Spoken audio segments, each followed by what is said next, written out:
Ceci est l'histoire du diable aux cheveux blancs. Mais avant de vous raconter l'histoire du diable aux cheveux blancs, il faut que je vous raconte l'histoire de la femme contrariante. Et avant de vous raconter l'histoire de la femme contrariante, je dois vous raconter comment la femme est devenue contrariante. Il y eut une guerre, et beaucoup de gens partirent se battre sur le front. La femme du paysan dit alors au paysan, « Toi, reste ici, ne va pas te battre, tu m'entends, j'ai besoin de toi. » D'accord, fit le paysan. Et il continua de travailler sa terre, jusqu'au jour où survinrent deux gendarmes qui lui dirent, « Qu'est-ce que vous faites là? Vous devriez être au front, allez, suivez-nous. » Au moins, dit la femme, couvre-toi bien, n'attrape pas froid. Tu sais que tu t'enrhumes facilement. Je me couvrirai, c'est entendu. Et puis ne te fais pas tuer, je tâcherai. On dit heureusement que la guerre sera courte, tâche de revenir avant Noël. Je ferai mon possible. Le paysan partit. Mais la guerre fut plus longue que prévu. Noël passa, puis Pâques, puis l'été, puis un autre Noël, puis deux autres encore. Après le quatrième Noël, enfin, la guerre se termina par une grande bataille. Quand la paix fut signée, le paysan avait disparu. « Il est sûrement mort, dit le colonel. C'est bon. Lequel d'entre vous va le dire à sa veuve? » Un sergent leva le doigt. « Moi, mon colonel, je veux bien y aller. Alors vas-y. » Le sergent va chez la femme. Il sonne à la porte. « Qu'est-ce que vous voulez? »« Je viens vous annoncer une triste nouvelle. »« Quelle nouvelle? »« Votre mari est mort. »« Ah, quick, fait la femme, et elle s'évanouit. Le sergent va au robinet, il mouille une serviette, lui tapote sur le front, elle se réveille. « Bonjour, monsieur. Qui êtes-vous? Que voulez-vous? »« Comment, vous ne vous rappelez plus? »« Quoi donc? Je viens de vous annoncer que votre mari est mort. »« Comment ?» La femme devient toute rouge de colère, elle prend un bâton, elle tape sur le sergent de toutes ses forces et le met à la porte. Il va retrouver son colonel. « Alors, demande le colonel. »« Elle n'a pas voulu me croire et elle m'a battu, dit-il. »« C'est que tu n'as pas su la prendre. C'est normal après tout, tu n'es qu'un sergent. Vous, capitaine, vous voulez bien y aller? »« À vous ordres, mon colonel, fait le capitaine. » Et il se rend chez la femme. Il sonne à la porte. « Qu'est-ce que c'est? »« Je viens vous annoncer une triste nouvelle. »« Quelle nouvelle? » Comme il a peur d'être battu, il ne dit que la première lettre. « Votre mari est... Quoi? Magnifique, merveilleux, mirobolant? Non, mort. »« Ah, quick, fait la femme. » Et elle se révanouit. Le capitaine mouille une serviette et la fait revenir à elle. Elle lui demande alors. « Bonjour, monsieur, que désirez-vous? »« Zut alors, vous ne vous souvenez donc plus? »« De quoi? »« Je viens de vous dire à l'instant que votre ami est... Quoi? Mou? Myope? Minuscule? Minable? »« Non, mort. »« Comment? » La femme prend un bâton et tape sur le capitaine qui s'enfuit. Il va retrouver son colonel. « Elle n'a pas voulu me croire et elle m'a battu, moi aussi. »« C'est que vous n'avez aucune autorité, dit le colonel. Et puisque c'est comme ça, eh bien j'irai moi-même. » À son tour, il va chez la femme, il sonne à la porte. « Monsieur, que puis-je faire pour vous? »« Je vous préviens, dit-il, que je suis colonel. Alors si vous vous évanouissez, je vous donne une paire de gifles. Et si vous prenez un bâton, je vous fais mettre en prison. Votre mari est mort. » Cette fois, la femme ne fait pas quick. Elle ne prend pas le bâton non plus.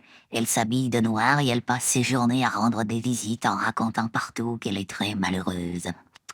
Or, il y avait dans le même village un vieux monsieur, très laid, très riche et très veuf, qui se croyait lui aussi très malheureux d'être seul. Un jour, il dit à la femme, « Puisque nous sommes deux malheureux, nous pourrions être malheureux ensemble, ce serait plus amusant. » Comment cela?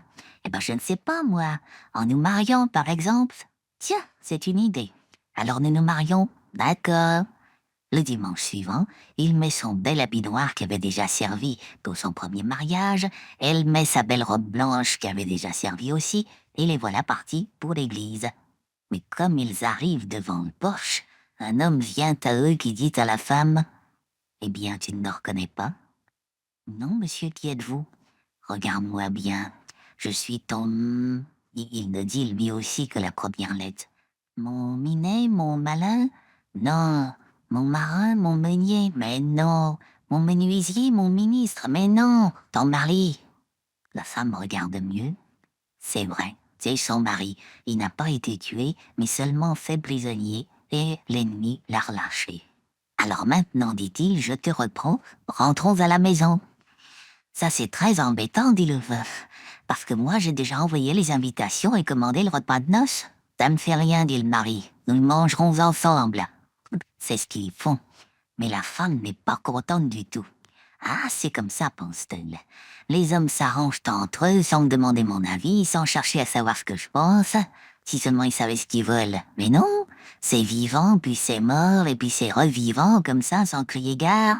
Eh bien, moi, à partir d'aujourd'hui, je ne croirai plus personne et je n'en ferai qu'à ma tête. C'est ainsi que la femme est devenue contrariante. Certains auteurs prétendent qu'elle ne l'est pas devenue du jour au lendemain, mais que depuis longtemps elle avait des dispositions. Moi je n'en sais rien, je ne l'ai pas connue. Mais enfin, à dater de ce jour, elle s'est mise à dire, à faire et à penser tout le contraire de ce que voulait son pauvre mari. S'il disait blanc, elle disait noir. S'il disait noir, bien sûr, elle disait blanc. S'il disait rouge, elle disait vert. Si par hasard il disait bleu, n'allez pas croire surtout qu'elle disait jaune ou rose. Non, elle disait orange. Le contraire, toujours. Et s'il n'y avait que cela. Mais pour tout le reste, c'était pareil. Quand il voulait manger de la friture, elle faisait du rôti. Quand il voulait de la viande, elle faisait du poisson. S'il demandait une chemise, elle lui donnait un caleçon. S'il désirait une banane, il n'obtenait qu'un saucisson. Un beau jour, il en a assez. Ce matin-là, en se réveillant près d'elle, il lui dit « Reste au lit, moi, je me lève. » Bien entendu, elle se lève aussi. « Ne t'habille pas, recouche-toi. » Immédiatement, elle s'habille. « Maintenant, reste à la maison, moi je vais faire un tour. » Il sort et elle le suit. Ils vont l'un suivant l'autre jusqu'à l'immense précipice. C'est un gouffre profond, si profond que personne n'en a jamais vu le fond. Certains prétendent même qu'il communique avec l'enfer. Le paysan s'arrête juste au bord, puis il dit à sa femme « Ne t'approche pas, reste derrière moi. » Elle s'avance et se met juste à côté de lui. Il fait semblant de se fâcher. « Reste derrière moi, je te dis. » « Et pourquoi ça? Parce que je le veux. » « Eh bien, moi, je ne veux pas. En tout cas, ne fais pas un pas de plus. Et s'il veut faire un pas de plus, moi, tu ne le feras pas. Et pourquoi donc? Parce que je te le défends. C'est ce que nous allons voir. » Elle fait un pas et vlouf, elle tombe dans le gouffre. C'est ce que le paysan voulait, bien sûr. Il se frotte les mains, puis il rentre chez lui en sifflotant un petit air. Pendant un jour ou deux, il est parfaitement heureux. Quel calme, quelle détente. Au bout de 8 jours pourtant, il aperçoit quelques inconvénients. La maison n'est pas balayée, il n'y a rien dans le garde-manger, la vaisselle d'une semaine s'entasse sur l'évier. Au bout de 15 jours, la situation devient critique. Au bout d'un mois, elle est catastrophique. Le linge n'est pas lavé, les chaussettes sont percées, tous les boutons sont décousus, le pantalon troué au derrière, on marche partout dans la poussière. Le bonhomme se met à méditer. J'étais un peu dur avec cette pauvre femme. Au fond, elle n'était pas si mauvaise que ça. Elle avait des qualités. Ma foi, si elle n'est pas morte, je vais la rechercher. Il prend une longue corde et il retourne au bord de l'immense précipice. Une fois là, il jette la corde dans le trou et la laisse filer en la tenant par un bout, puis il crie de toutes ses forces. « Hé la vieille, accroche-toi, je vais te tirer de là. » Est-ce que c'était malin de sa part? Moi, je prétends que non. Si la vieille l'entend, contrariante comme elle l'est, elle se gardera bien d'attraper le bout de la corde. Et pourtant, la corde se tend. Le paysan la sent qui devient lourde. Il crie alors « Tiens bon !» Puis il tire de toutes ses forces et sort du gouffre. Qui? Vous ne devinerez jamais. Non pas sa femme, mais un jeune diable, velu et chevelu, dont tous les poils et tous les cheveux sont blancs.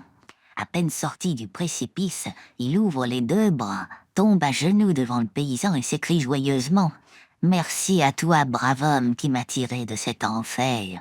Imagine-toi qu'il y a 1 mois, pas plus, une femme nous est tombée d'ici, une femme terrible, épouvantable, qui nous fait enrager jour et nuit. Moi qui étais jusque-là d'un beau vert, comme tous ceux de ma race, regarde-moi maintenant, je suis devenu tout blanc. » Diable, fait le paysan, ça me donne à réfléchir. Moi qui venais la chercher justement, car c'est ma femme, vois-tu. C'est ta femme? Et tu venais la chercher?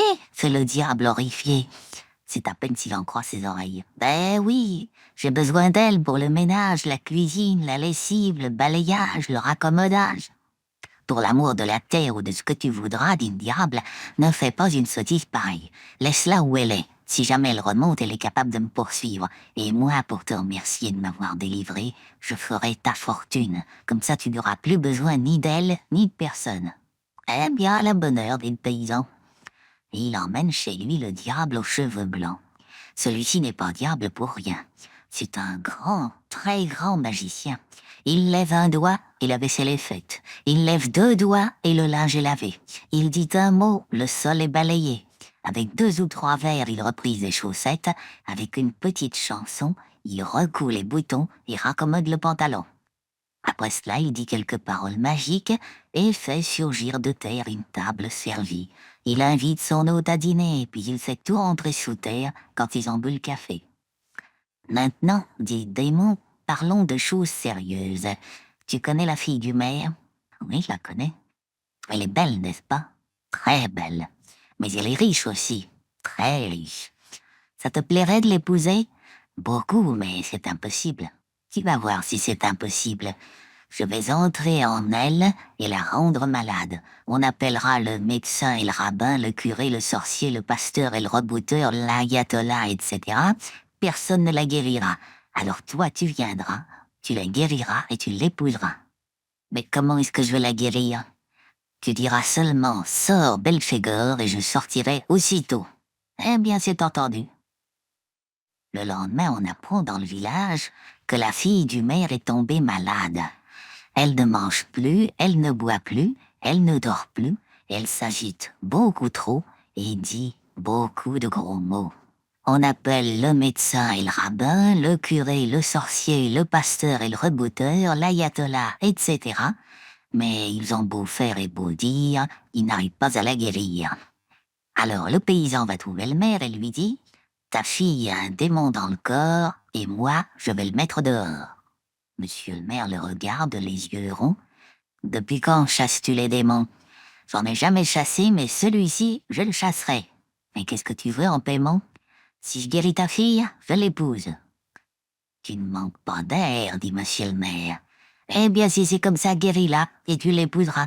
Mais si tu ne la guéris pas, tu auras affaire à moi. On fait entrer le paysan dans une chambre. La fille est là, dans un fauteuil, gardée par deux hommes robustes qui n'ont pas trop de toute leur force pour la maintenir assise. Quand elle voit entrer le bonhomme, elle se met à lui parler avec la voix du diable, en disant des injures si grossières que je n'ose même pas les reproduire ici. Mais le vieux ne s'émeut pas pour si peu. « Sors, Belphégor, dit-il. » Alors la fille pousse un grand cri. Il lui sort de la bouche quelque chose de brumeux, de nuageux, de pileux, quelque chose de velu, de poilu, de chenu, quelque chose de roulant, de tournoyant et de tourbillonnant. Ça monte dans les airs, ça fait le tour de toute la pièce et ça s'enfuit par la fenêtre ouverte. La fille du maire est guérie. Elle est jolie, gracieuse, douce et très reconnaissante. Le paysan l'épouse et devient, grâce à elle, un des hommes les plus riches du pays. « Alors, tu es content ?» demande le diable aux cheveux blancs. « Ah oui, vraiment, je te remercie.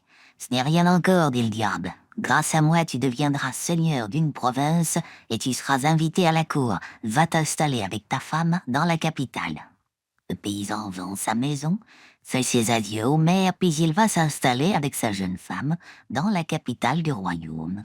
À peine y est-il depuis 2 jours qu'on apprend une grande nouvelle. La fille du premier ministre est tombée malade. Elle ne mange plus, ne boit plus, ne dort plus, s'agite beaucoup trop et dit beaucoup de gros mots. Ni le médecin, ni le rabbin, ni l'évêque, ni l'archevêque, ni tout le Saint-Friscain n'y peuvent rien de rien. Le paysan va trouver le premier ministre. « Je peux guérir ta fille, dit-il. Et si tu le fais, que demandes-tu? Je veux devenir seigneur d'une province entière et pouvoir assister aux fêtes de la cour. » Tu ne manques pas de culot, dit le premier ministre. Mais après tout, ça me plaît. Tu auras tout ça si tu guéris ma fille. Mais si tu ne la guéris pas, gare à toi. On mène le bonhomme dans une magnifique chambre, toute tendue de velours. La jeune fille est au lit, maintenue par 4 robustes servantes. Elle est en pleine crise et elle tient des propos parfaitement indigne d'une demoiselle de la bonne société. Sors, Belphégor. Cette fois encore, la malade ouvre la bouche et le démon s'en échappe en criant, puis il fait 3 petits tours avant de s'enfuir par la fenêtre ouverte. Après cela, le paysan devient seigneur, sa femme devient châtelaine, et tous les deux sont inscrits sur la liste des invitations pour toutes les fêtes de la cour. Alors tu es content, demande le diable. Je suis comblé, ravi, 1000 fois merci. J'ai donc payé ma dette, dit le diable. À partir de maintenant, je travaille pour mon propre compte et je te prie de me laisser en paix, tu as compris? Promis. Notre nouveau châtelain va visiter ses terres en compagnie de sa jeune épouse. Mais à peine s'est-il installé dans son domaine qu'il apprend une nouvelle nouvelle. C'est la fille du roi, cette fois, qui est tombée malade, qui ne mange plus, ne boit plus, ne dort plus, s'agite beaucoup trop et dit beaucoup de gros mots. Le bonhomme, cette fois, voudrait bien se laisser oublier, mais rien à faire. Il a déjà guéri 2 jeunes filles, tout le monde le sait. Le roi l'envoie chercher par toute une compagnie de garde avec poignards, fusils, cartouches, baïonnettes au canon. Pas question de dire non. Le lendemain, on l'introduit dans la salle du trône. Alors, mon cher, lui dit le roi, il paraît comme ça que tu chasses les démons? Moi? Oh non, pas vraiment. Comment ça, mon bon? Tu as guéri la fille du maire de ton village, la fille de mon premier ministre, et tu refuserais de guérir la fille de ton roi? Je voudrais bien voir ça. En vérité, votre majesté, je n'y suis pas pour grand-chose. C'était un coup heureux, je veux dire 2 coups heureux. Allons, allons, tu es trop modeste. D'ailleurs, c'est pas compliqué. Si tu ne guéris pas ma fille, je te fais écorcher vif et je confisque tous tes biens. Ta femme n'aura plus qu'à retourner dans son village. Garde!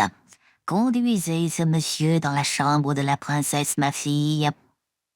Et voilà notre homme emmené sous les regards ironiques des médecins, des rabbins, des curés, des sorciers, des pasteurs, des rebouteurs, des imams et des charlatans de toute la cour qui seraient enchantés de le voir écorché vif. On le conduit par un long corridor dans un salon des corridors où se tient la fille du roi, à grand-peine maîtrisée par une vingtaine d'infirmiers. En voyant le bonhomme, elle se met à hurler avec une voix d'homme, une voix grossière, vulgaire. Espèce de vieux machin, de trucs, de choses. Je ne peux vraiment pas répéter ce qu'elle dit. Comment oses-tu venir m'emmachiner encore après ce que tu m'as promis? Fiche-toi le camp d'ici. Que faire? L'ancien paysan réfléchit, réfléchit, et voilà qu'il lui vient une idée de génie. Écoute un peu que je t'explique, dit-il à voix basse.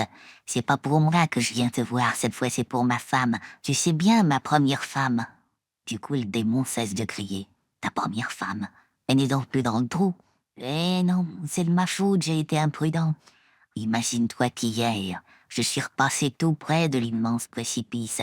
Et puis comme ça, sans réfléchir, j'ai dit à haute voix, tu es bien là-dedans, ma vieille, reste-y. Mais elle, tu la connais, tu sais comme elle est contrariante. Il a suffi que je prononce ces quelques mots pour qu'elle sorte aussitôt. Imbécile. Et alors? Elle était furieuse. Contre moi d'abord, parce que je l'ai abandonnée, mais contre toi aussi. C'est à cause de ce diable, n'est-ce pas, que tu m'as laissé dans ce trou pour en épouser une autre. Eh bien, maintenant qu'elle m'a dit, tu vas me conduire auprès de lui. J'ai 2 mots à lui dire. Ensuite, nous réglerons nos comptes. Et qu'est-ce que tu as répondu? J'ai voulu refuser, bien sûr, mais tu la connais. Alors maintenant, elle est derrière la porte et elle veut te voir. À ces mots, la princesse, ou plutôt non, le diable qui est dans la princesse, pousse des piaulements plaintifs, des glapissements suraigus, des couinements désespérés, des gueulements de chiens écrasés, puis il sort par la bouche de la jeune fille, tournoie, zigzague, virevolte, cherche une baie, une fenêtre, une ouverture quelconque, mais cette fois la chambre est close. Alors il casse une vitre, s'éloigne comme une trombe et disparaît dans le ciel. Et cette fois, il est parti si loin, qu'on ne l'a plus revu dans le pays, ni entendu parler de lui.